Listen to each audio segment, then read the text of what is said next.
आज बच्चों हम लोग पढ़ेंगे बोर्ड पर्पज से गॉस थ्योरम। ठीक है, तो गॉस थ्योरम और इसका जो एप्लीकेशन है गॉस थ्योरम का, इसके डेरिवेशंस आप लोगों से बोर्ड एग्जामिनेशंस में पूछा जाता है। ठीक है, तो हम लोग आज गॉस थ्योरम को समझेंगे। गॉस थ्योरम क्या होता है, और इसमें एक टर्म जो आता है बार बार, इलेक्ट्रिक फ्लक्स। ठीक है, यहाँ पे जो एक टर्म आता है गॉस थ्योरम में, वो एक आता है इलेक्ट्रिक फ्लक्स। तो इलेक्ट्रिक फ्लक्स भी सीख लेंगे हम लोग कि इलेक्ट्रिक फ्लक्स क्या होता है, गॉस थ्योरम में हम लोग सीखते हैं। ठीक है, तो चलो स्टार्ट करते हैं। सबसे पहले गॉस थ्योरम को समझने से पहले हम आपको समझाएंगे कि इलेक्ट्रिक फ्लक्स क्या होता है। जैसे फॉर एग्जांपल समझना, आप इलेक्ट्रिक फ्लक्स सबसे पहले आप समझ लो, उसके बाद हम लोग गॉस थ्योरम समझेंगे। ठीक है, कि अगर मान लिया जाए ठीक है, इस चीज़ को मैं मिटा देता हूँ। चलो सबसे पहले इलेक्ट्रिक फ्लक्स को समझो कि इलेक्ट्रिक फ्लक्स क्या होता है, फिर हम लोग गॉस थ्योरम समझेंगे। ध्यान रहे, तो इलेक्ट्रिक फ्लक्स जो होता है इसको फाई ई से रिप्रेजेंट करते हैं, और ये total number of electric field lines passing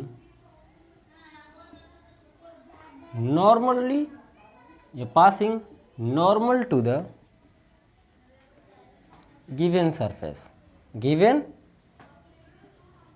surface के बराबर होता है।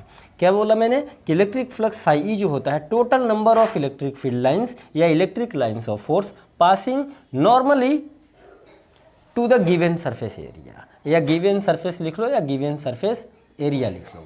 अब देखो यहाँ पे कि मान लिया जाए कि ये हमारे पास एक pre defined pre electric fields हैं, कोई पास कर रही हैं, और यहाँ पे कोई एक इस तरीके का एरिया रखा है, और ठीक, और इस एरिया से यानी कि इस सरफेस से ये जितनी भी नंबर ऑफ फील्ड लाइंस हमारी पास करेंगी, इनकी काउंटिंग को ही ये डिफाइन करता है इलेक्ट्रिक फ्लक्स। ठीक है, बात समझ में आई कि भाई अगर मान लिया जाए कि ए एरिया से 100 लाइंस पास कर रही हैं, 100 लाइंस पास कर रही हैं, वो भी कैसे, नॉर्मली का मतलब perpendicular to the given surface area, तो 100 ही इसका क्या हो जाएगा, इलेक्ट्रिक फ्लक्स की वैल्यू हो जाएगी। यानी किसी भी अगर गिवन सरफेस की हम बात करें कि ये हमारे पास एक गिवन सरफेस है, और यहाँ से हमारे पास नॉर्मली जो है फील्ड लाइंस पास कर रही हैं। ठीक है, ये हमारे फील्ड लाइंस पास कर रही हैं, तो अगर यहाँ पे जैसे मान लेते हैं कि 50 लाइंस पास कर रही हैं, तो फाई ई की वैल्यू जो हमारी है वो कितनी हो जाएगी, 50 न्यूटन मीटर स्क्वायर पर कूलम हो जाएगा। ठीक है, कि किसी भी सरफेस गिवन सरफेस एरिया से जितनी number of field lines pass करती हैं, तो उसकी क्वांटिटी ही हमारे इलेक्ट्रिक फ्लक्स को डिफाइन करता है। तो इसके लिए इलेक्ट्रिक फ्लक्स से एक नया फॉर्मूला बना, डस्टर उठाना भाई। ठीक है, कैसे कि ये तो हमने सीधा बनाया, तो इस केस में हमारे पास क्या है कि जो इस सरफेस एरिया का, ये जो हमारा गिवन सरफेस एरिया, इसका जो एरिया वेक्टर है वो भी इसी डायरेक्शन में है, और एरिया वेक्टर की अगर हम बात करें तो किसी भी हम सरफेस की बात करें, उस सरफेस के परपेंडिकुलर लेते हैं हम एरिया वेक्टर को। ठीक है, तो हमेशा याद रखना कि जो एरिया वेक्टर होता है, क्या कि जो एरिया वेक्टर बच्चों होता है, ये ऑलवेज होता है कैसे, always perpendicular to the given surface, perpendicular to the given surface. ध्यान रहे ये बात। ठीक है, कि एरिया वेक्टर जो होता है, ये एरिया वेक्टर ए, ये जिस भी सरफेस की हम बात करते हैं उसके परपेंडिकुलर होता है। ठीक, तो अगर एरिया वेक्टर और फील्ड लाइंस दोनों एक दूसरे के पैरेलल हैं, तो इसका मतलब कि फील्ड लाइन उस सरफेस से परपेंडिकुलरली पास कर रही है, और जितनी फील्ड लाइंस पास करेंगी उनकी काउंटिंग ही इलेक्ट्रिक फ्लक्स को इस सरफेस के लिए डिफाइन करेगा। यानी कि इस सरफेस से 100 लाइंस पास कर रही हैं, तो इलेक्ट्रिक फ्लक्स की वैल्यू 100 हो जाएगी। और अगर इस किसी दूसरे सरफेस से अगर 50 लाइन हमारी पास कर रही हैं परपेंडिकुलरली, तो हमारा इलेक्ट्रिक फील्ड लाइंस की वैल्यू या इलेक्ट्रिक फ्लक्स की वैल्यू 50 हो जाएगा। ठीक है, अब ये दो तरीके से होता है, ये हमारा पॉजिटिव भी होता है वैल्यू और नेगेटिव भी होता है। ठीक है, तो अब ध्यान से देखना कि अगर उस सरफेस से जा रही हैं तब तो हमारे पास पॉजिटिव काउंट करेंगे, और अगर उस सरफेस की तरफ आ रही हैं तो हम उसको क्या बोले, उस चीज़ को हम नेगेटिव लेते हैं। कैसा लेते हैं, नेगेटिव लेते हैं। बात समझ में, इस चीज़ को भी हम आपको समझाते हैं कैसे, ध्यान देना। तो इलेक्ट्रिक फ्लक्स और इसका एक फॉर्मूला भी मैं आपको इसी से बता दूंगा रिलेटेड, वो भी आप लोग ध्यान देना।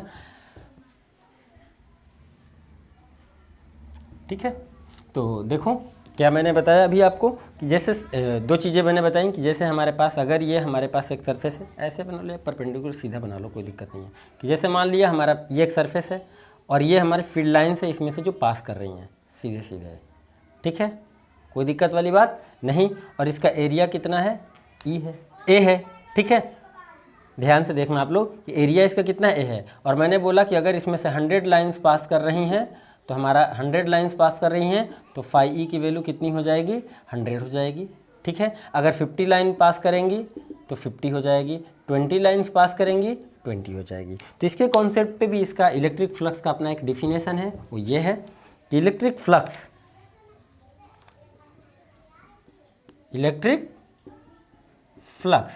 is also defined as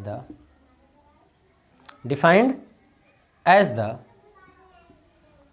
surface integral of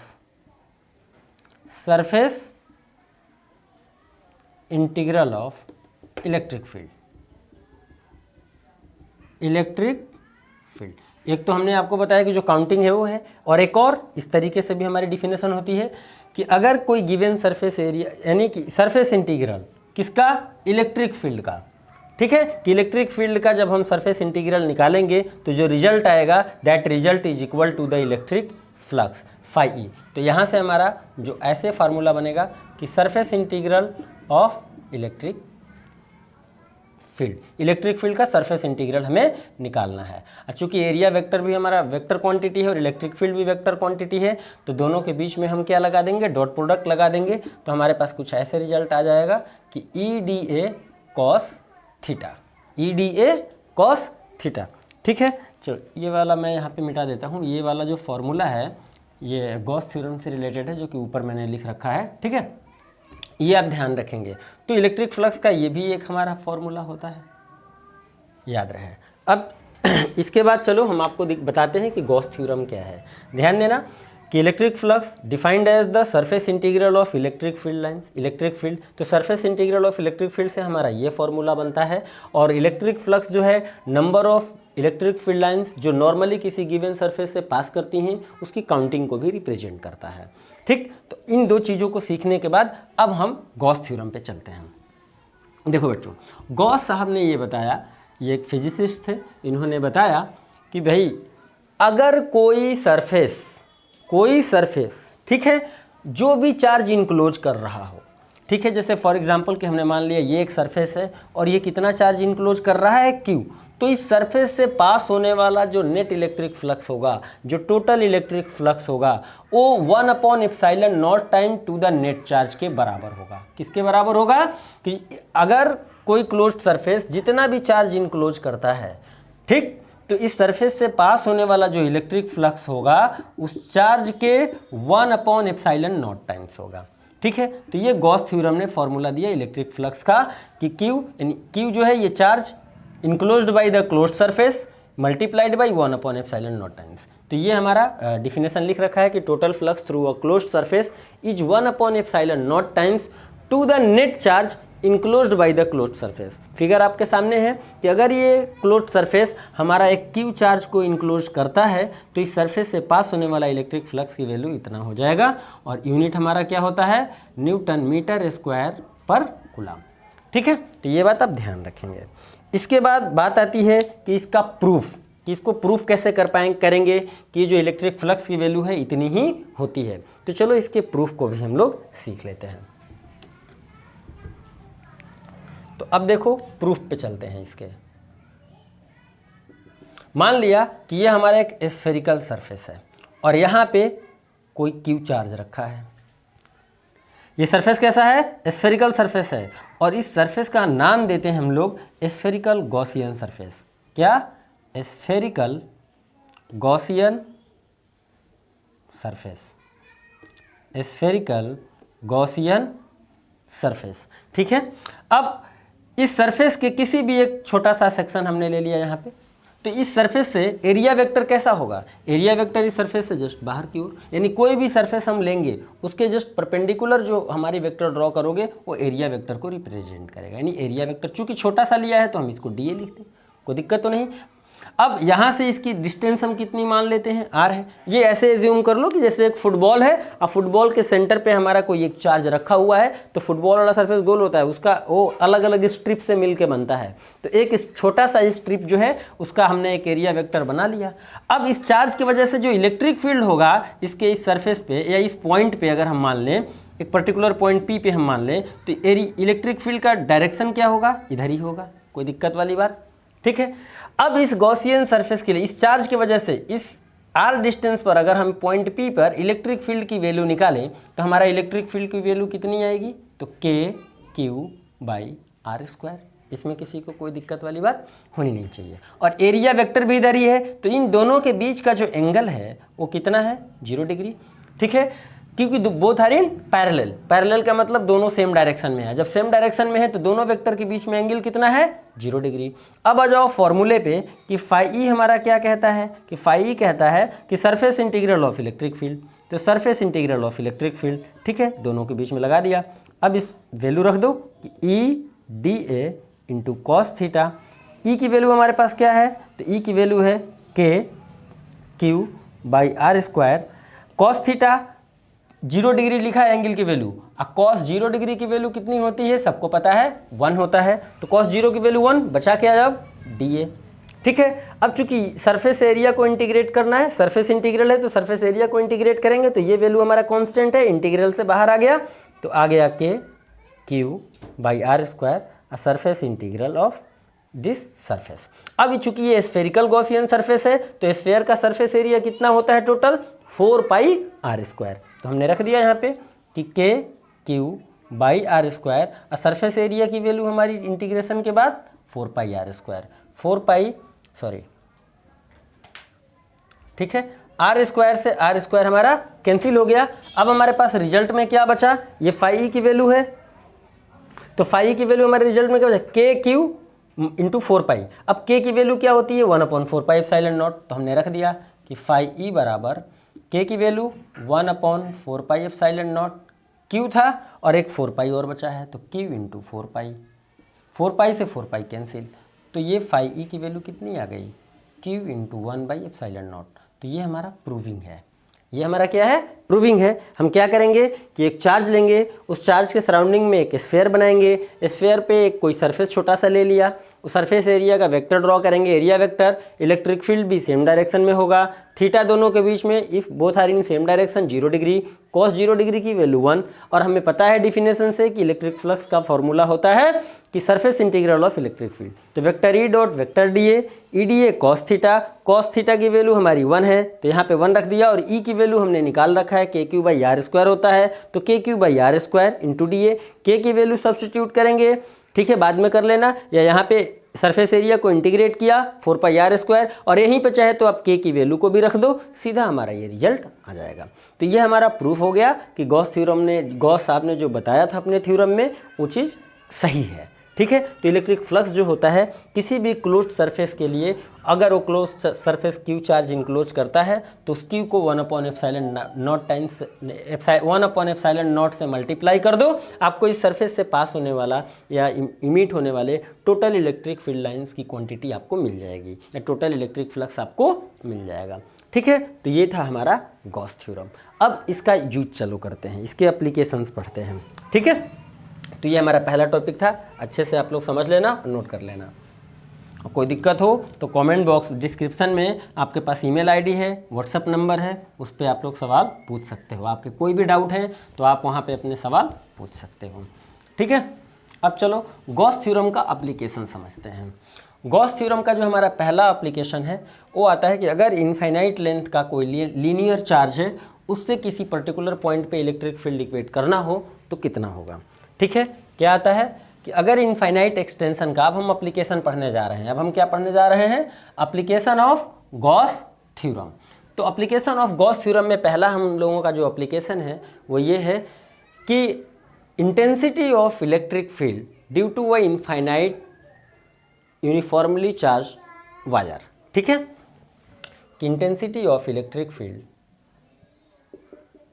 intensity of electric field due to a uniformly charge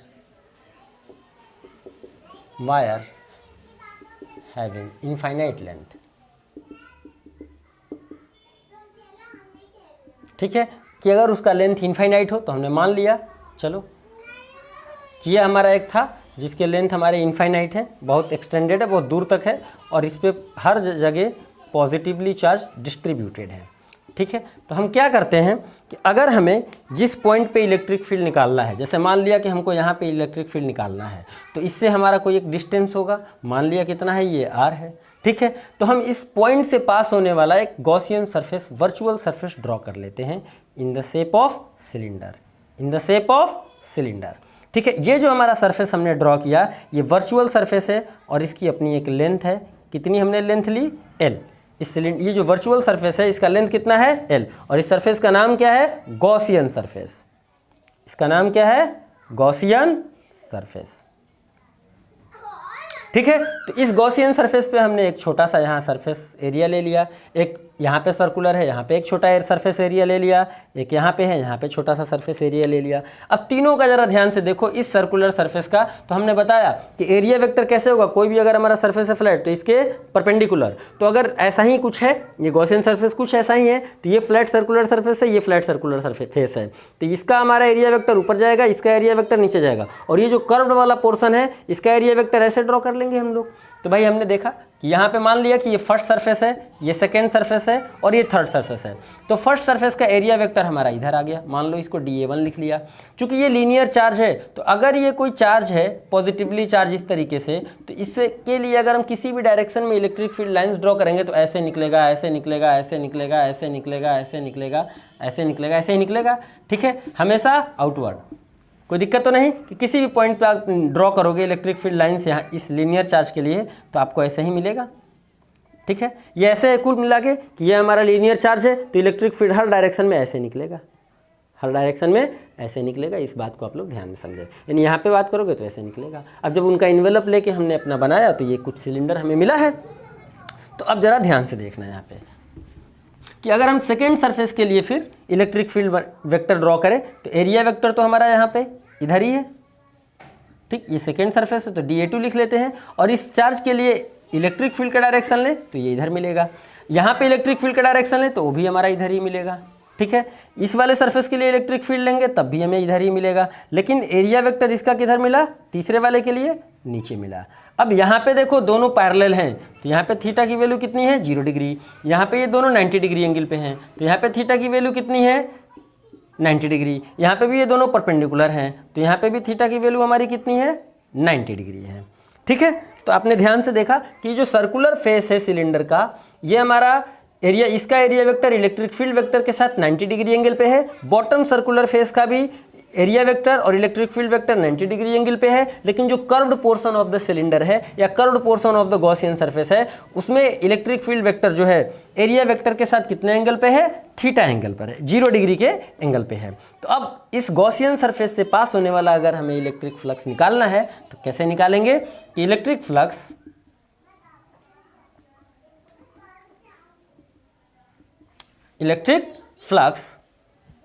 या इलेक्ट्रिक फील्ड हमको निकालना है ना, तो इस गॉसियन सरफेस से टोटल हम इलेक्ट्रिक फ्लक्स निकाल लेंगे, फील्ड निकालें, पहले फ्लक्स ही निकाल लेते हैं फिर फील्ड निकाल लेंगे। चलो, तो electric flux passing through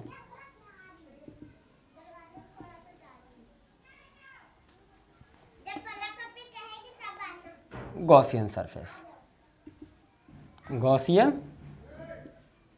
surface. तो देखो भाई नेट इलेक्ट्रिक फ्लक्स निकाल रहे हैं, तो हमारे पास एक ये क्लोज फेस है, एक ये है और एक ये है, तो हमारे पास 3 है, तो एक ये आ जाएगा, एक इसका आ जाएगा और एक तीसरे वाले सरफेस का आ जाएगा। अब फार्मूला होता है कि पहला सरफेस एरिया का इंटीग्रल करना है भाई हमको cos θ1, दूसरे का करना है हमको तो EdA1 लिख लो, dA2 cos θ2, फिर तीसरे का हमको लिखना है EdA3 इंटू cos θ3, ये 3 है। अब ये θ1 है, θ1 की वैल्यू 90 डिग्री, θ2 की वैल्यू 0 डिग्री और θ3 की वैल्यू 90 डिग्री। तो 90 डिग्री वाला फर्स्ट में है और थर्ड में है, तो cos 90 की वैल्यू 0 होती है, सबको पता है।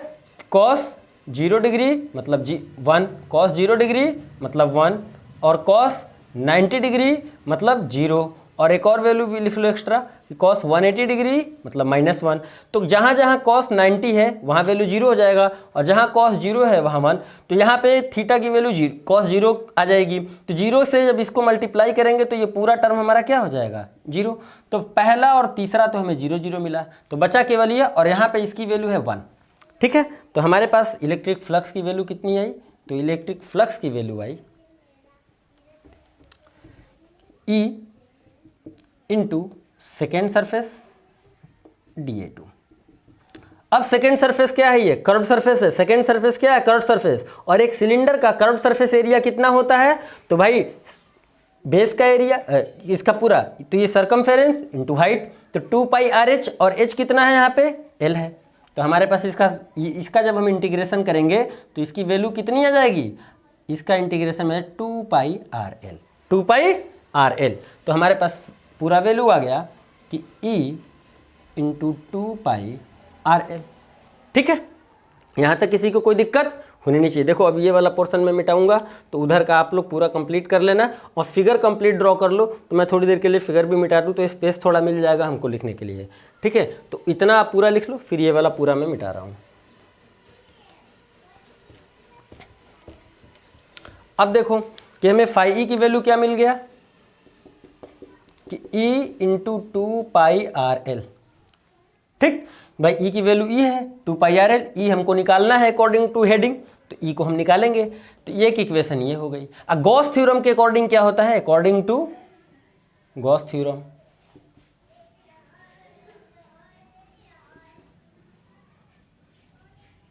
कि φe जो है this is equal to Q/ε0।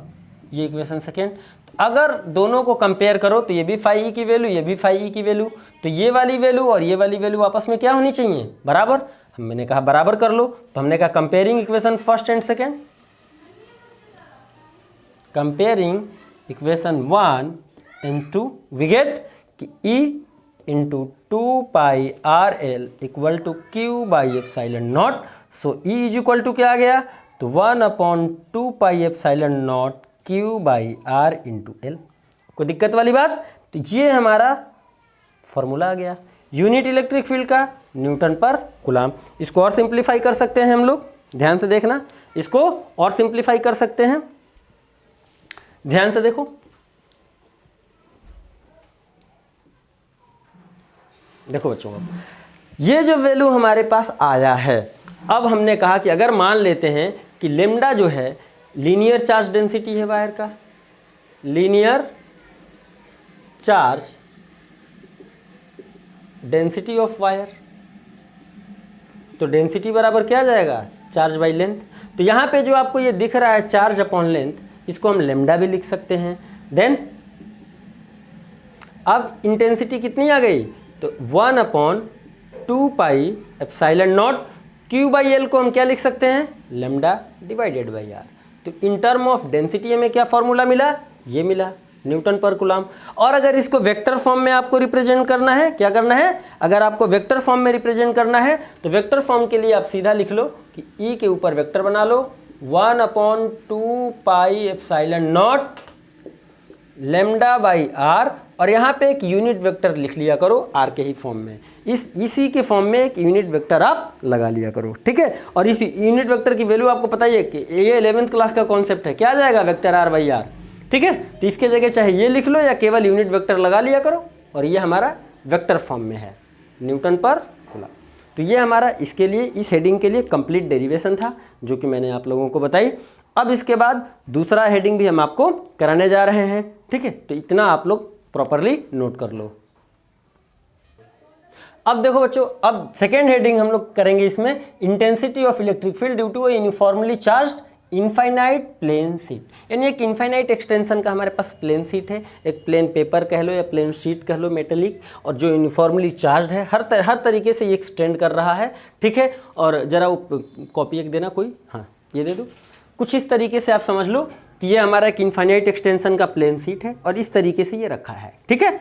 इस तरीके ये पूरा चार्ज है, इसका इधर भी ग्रोथ हो रहा है, इसका इधर भी ग्रोथ हो रहा है, ये ऊपर भी जा रहा है, नीचे भी इनफाइनाइट सीट का क्या मतलब है कि बहुत बड़ी सीट है ये, ठीक है। तो हमने एक छोटा सा केबल बनाया और ये इस तरीके से रखा हुआ है। तो हमें क्या करना है कि किसी एक पर्टिकुलर पॉइंट पे, या मान लो यहाँ से यहाँ पे हमको इलेक्ट्रिक फील्ड की स्ट्रेंथ निकालनी है, तो हम इसके लिए भी क्या करेंगे, यहाँ पे भी हम एक गॉसियन सरफेस पहले बनाएंगे, ताकि ये जो हमारा सीट है ये गॉसियन सरफेस उसका कुछ चार्ज कंटेन कर ले, इनक्लोज कर ले, ठीक है। तो ध्यान से देखना आप। अब हमने कहा कि मान लेते हैं हमें यहाँ पे इलेक्ट्रिक फील्ड निकालना है, तो इसका एक फ्रंट फेस है, ये सामने आ गया, और एक हमारा ये बैक है। उतना ही डिस्टेंस पे सपोज ये सेकेंड पॉइंट है P डैश और ये एक है P। अब इस P डैश और P यहाँ पे आपको इलेक्ट्रिक फील्ड की स्ट्रेंथ आपको निकालनी है, और इसका ये फेस एरिया टोटल A है। तो एरिया वेक्टर यहाँ पे कैसे काम करेगा, इधर ही ये इलेक्ट्रिक फील्ड वेक्टर मैंने ड्रॉ कर दिया, ये एरिया वेक्टर इसका किधर काम करेगा, ये भी इधर ही काम करेगा, ठीक है। और इस सीट से इसकी डिस्टेंस कितनी है, मान लो R है, और यहाँ से P डैश की भी डिस्टेंस कितनी है, R है। एरिया वेक्टर भी इधर ही, और ये इनफाइनाइट एक्सटेंशन की हमारी पॉजिटिवली चार्ज सीट है, यूनिफॉर्मली चार्ज सीट है, तो इसका जो इलेक्ट्रिक फील्ड आएगा वो भी इधर ही आएगा। दोनों के बीच में, दोनों चूंकि पैरेलल हैं, दोनों के बीच में एंगल की वैल्यू 0 डिग्री। सिमिलरली यहाँ पे भी हमारी इलेक्ट्रिक फील्ड भी इधर ही आएगा, एरिया वेक्टर भी हमारा इधर ही आएगा, एंड दोनों के बीच का एंगल हमारा 0 डिग्री। और cos 0 डिग्री की वैल्यू हमेशा याद रखना 1 होता है, तो cos 0 डिग्री की वैल्यू 1 है। अब हम लगा देंगे कि इस गॉसियन सरफेस से पास होने वाला इलेक्ट्रिक फ्लक्स, ये जो आपका सरफेस है ये हमारा ये गॉसियन सरफेस है। क्या है, गॉसियन सरफेस है। अब देखो बच्चों, हमने लगाया भाई कि electric flux is equal to, तो दो सरफेस हैं, एक ये वाला है और एक ये वाला है। तो हमने पहला सरफेस का इंटीग्रल लिखा E डॉट dA1 cos θ1, फिर दूसरे सरफेस का लिखा कि E dA2 इंटू cos θ2। अब θ1 भी हमारा 0 डिग्री है और θ2 भी हमारा 0 डिग्री है, तो इसका भी वैल्यू हमारा 1 आ जाएगा और इसका भी वैल्यू हमारा 1 आ जाएगा, केवल इतने का। तो 1 में जब इसको मल्टीप्लाई करेंगे तो रिजल्ट हमारा अगेन वही रहेगा कि सरफेस 1 इंटू ED1, ठीक है, प्लस सरफेस 2 इंटू EDA2। चूँकि ये भी सर्कुलर फेस है, इसका भी अपना एरिया और इसका, क्योंकि आइडेंटिकल सिलेंडर है, यूनिफॉर्म सिलेंडर है, तो इस फेस का भी एरिया और इस फेस का भी एरिया बराबर। यानी कहने का मतलब कि जब हम इसको इंटीग्रेट करेंगे तो हमारे पास रिजल्ट क्या मिलेगा, ऐसा मिलेगा कि भैया E बाहर आ गया, S1 dA1, E बाहर आ गया, S2 dA2। तो हमने इसको जब इंटीग्रेट किया तो यहाँ से भी एरिया मिला E, और इसको जब इंटीग्रेट किया तो यहाँ से भी एरिया मिला E। अब कितना हो गया, तो 2E इंटू A। ये किसकी वैल्यू आई, इलेक्ट्रिक फ्लक्स की वैल्यू आई। किसकी वैल्यू आई, इलेक्ट्रिक फ्लक्स की। ये क्यों लिखा है दोनों की वैल्यू, दोनों का एरिया A, क्योंकि ये आइडेंटिकल है, ये फेस और ये फेस आइडेंटिकल है, तो दोनों का एरिया एक जैसा ही होगा, तो इसलिए हमने दोनों की जगह A और A लिख दिया। इसका भी सरफेस इंटीग्रल है, इसका भी सरफेस इंटीग्रल है, तो EA प्लस EA 2EA हो गया। ये तो हमारी एक इक्वेशन मिली। गॉस थ्योरम क्या कहता है, गॉस थ्योरम कहता है कि फाई ई की वैल्यू जो है वो होनी चाहिए Q बाई एप्सिलॉन नॉट। तो फाई ई की जगह हमने रख दिया Q by epsilon not into 2EA। अब यहाँ से आप E की वैल्यू निकालो, तो E की वैल्यू क्या मिलेगा कि भाई ध्यान से E की वैल्यू आपको निकालना है केवल, तो हमारा Q upon epsilon not into 2 into A इतना मिला न्यूटन पर कूलम। तो ये हमारा रिजल्ट है। अगर इसको हमें इस के डेंसिटी के टर्म में अगर लिखना हो तो यहाँ पे हमारा चार्ज किस में डिस्ट्रीब्यूटेड है, यहाँ पे जो चार्ज है वो किस में डिस्ट्रीब्यूटेड है, तो एरिया में। और एरियल या सरफेस चार्ज डेंसिटी या एरियल डेंसिटी को हम किससे लिखते हैं, सिग्मा से। और सिग्मा बराबर होता क्या है, तो Q बाई एरिया, ठीक है। तो यहाँ पे जो Q बाई एरिया है, इस Q बाई एरिया को हम किससे रिप्लेस कर सकते हैं, सिग्मा से रिप्लेस कर सकते हैं। तो ये फिगर मैं इरेज कर रहा हूँ अब, और आप लोग फिगर ड्रॉ कर लेना अच्छे से। देखो बच्चों, अब हमने माना कि if surface charge density, surface charge density equal to sigma, then sigma is equal to Q by A। So E की वैल्यू क्या आ गई कि Q अपॉन A जो है अब यहाँ पे इसको हम सिग्मा लिख सकते हैं, तो हमारे पास ऊपर आ गया सिग्मा और नीचे क्या बचा 2 इंटू एप्सिलॉन नॉट। तो ये हमारा फाइनल रिजल्ट है। ठीक है, ये हमारा फाइनल रिजल्ट है न्यूटन पर कूलम। तो इसको आप लोग ध्यान रखें। और रिमेनिंग जो हमारे अब एप्लीकेशन ऑफ गॉस थ्योरम बच गए वो हम लोग कल के वीडियो में करेंगे। आज के लिए इतना ही। कोई भी डाउट हो तो डिस्क्रिप्शन में ईमेल आईडी और व्हाट्सएप नंबर पड़ा हुआ है, उस पर आप लोग अपने सवाल हमें व्हाट्सएप कर सकते हो, ईमेल कर सकते हो। ठीक है, और मेहनत करो अच्छे से, बोर्ड की तैयारियां बहुत ज़बरदस्त तरीके से करो। कोई दिक्कत हो अपने टीचर से कंसल्ट करो जो नियर बाई में है, जो सब्जेक्ट आपको पढ़ाते हैं, या बाकी तो हम जैसे लोग बहुत सारे हैं उन लोगों से कंसल्ट करो। अगर उनके पास कोई पर्सनल इन्फॉर्मेशन है तो उस तरीके से आप उनसे पूछ सकते हो। ठीक है, तब तक के लिए बाय बाय और जय हिंद।